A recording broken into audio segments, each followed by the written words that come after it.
महिलेच्या गळ्यातील दागिने चोरून नेणाऱ्या आरोपी स्थानिक गुन्हे शाखेकडून अटक। सविस्तर वृत्त असं, दिनांक 29 जानेवारी रोजी दुपारी 1च्या सुमारास फिर्यादी गोदाबाई बापूराव दळवी राहणार दळवी वस्ती श्रीगोंदा या शेतामध्ये शेळ्या चारत असताना 2 अनोळखी इसमांनी फिर्यादीस बोकड विकत घेण्याचे कारण सांगून त्यांच्या गळ्यातील 75,000 रुपये किमतीचे 2 तोळे वजनाचे सोन्याचे डोरले आणि मणिमंगळसूत्र हिसकावून पळून गेले। सदर घटनेबाबत श्रीगोंदा पोलीस ठाण्यात गुन्हा रजिस्टर नंबर 110 भारतीय न्यायसंहिता 309-4-3-5 प्रमाणे गुन्हा दाखल करण्यात आला। तपास पथकाने गुन्हा ठिकाणी भेट देऊन आरोपीच्या वर्णनाबाबत माहिती घेऊन आरोपीचा शोध घेतलाय। प्राप्त माहितीनुसार गुन्हा रेकॉर्डवरील आरोपी जाक्या काळे आणि त्याच्या साथीदाराने केले असल्याची माहिती प्राप्त झाली।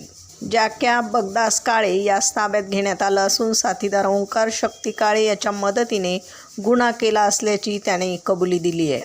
आरोपी जाक्या काळे रेकॉर्डवरील आरोपी असून त्याच्याविरुद्ध अहिल्यानगर जिल्ह्यामध्ये अनेक गुन्हे दाखल आहेत। ताब्यातील आरोपीस गुन्ह्याच्या पुढील तपासकामी श्रीगोंदा पोलीस स्टेशन येथे हजर करण्यात आले। पुढील तपास श्रीगोंदा पोलीस स्टेशन करीत आहे। सदरची कारवाई पोलीस अधीक्षक सोमनाथ घारगे, पोलीस निरीक्षक किरण कुमार कबाडी यांच्या नेतृत्वाखाली गणेश लोंढे, गणेश लबडे, फुरकान शेख, श्यामसुंदर जाधव, भाऊसाहेब काळे, अमोल कोतकर, मनोज साखरे यांच्या पथकाने केली आहे।